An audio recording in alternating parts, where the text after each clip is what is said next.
அதாவது மதிமுகவுடைய பொதுக்குழு கூட்டத்திலே 23 தீர்மானங்களை வாசிக்கின்ற ஒரு பெரும் வாய்ப்பு எனக்கு கொடுக்கப்பட்டது. முதல் தீர்மானமே அந்த தீர்மானம்தான். திமுக தலைமையிலான கூட்டணியிலிருந்து நாம் விலகிக் கொள்கிறோம். Based on the current politics issue based politics தான் நம்ம பண்ண போகிறோம். தேர்தல் நேரத்திலே கூட்டணியை பற்றி முடிவு செய்து கொள்ளலாம் என்று நான் வாசித்த பொழுது அரங்கமே அதிர்ந்தது. அது என்னென்னா சேச்சுரேஷன் பாயிண்ட், எல்லாத்துக்குமே ஒரு சேச்சுரேஷன். நிறைய பேர் என்ன சொல்கிறாங்க, நான் 9 வருடமாக நீங்கள் என்ன பண்ணிட்டு இருந்தீங்கன்னு. எல்லாத்துக்கும் ஒரு சேச்சுரேஷன் பாயிண்ட். அரை நூற்றாண்டு காலமாக ஈழ பிரச்சனை இருக்குது. ஆனால் 2009 ஜனவரி 29 முத்துக்குமார் ஈகம் செய்த பொழுது தான் அந்த பிரச்சனை கொழுந்து விட்டு எரிந்தது.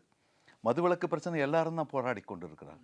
ஆனால் சசி பெருமாள் என்கின்ற மதுவிலக்கு போராளி இறந்த பொழுது தான் கலிங்கப்பட்டியிலே அடுத்த நாள் டாஸ்மாக் கடையை மூட வேண்டும் என்கின்ற எழுச்சி ஏற்பட்டது. ஆகவே ஒரு சேச்சுரேஷன் பாயிண்ட். 9 ஆண்டு காலமாக அழுத்தி அழுத்தி அழுத்தி அவமானப்பட்டு அசிங்கப்பட்டு பல்வேறு சிக்கல்களை அனுபவித்த பிறகு இனி வேண்டாம் என்கின்ற முடிவுக்கு அந்த உணர்வோடு வாசித்த காரணத்தால் கிட்டத்தட்ட தமிழ்நாடு முழுவதும் வந்திருக்கின்ற நகர செயலாளர்கள், ஒன்றிய செயலாளர்கள், பொதுக்குழு உறுப்பினர்கள், முக்கிய நிர்வாகிகள் எல்லாம் ரொம்ப ஆனந்தம் அடைந்த அந்த நேரம், அந்த வாய்ப்பினை எனக்கு தலைமை கழகம் வழங்கி இருக்கிறது.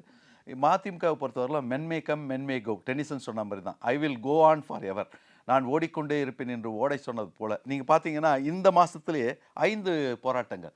ஜூன் 2 மேகதாட்டு அணையை எதிர்த்து ஆர்ப்பாட்டம் கலெக்டர் ஆஃபீஸ்க்கு முன்னாடி. ஜூன் 5 ஹேமாவதி அணை, செண்பகவல்லி அணையில் பழுது பார்க்கணும், அது தென் மாவட்ட மக்களை பாதிக்கிறது சொல்லிட்டு வாசுதேவநல்லூரில் உண்ணாவிரதம்.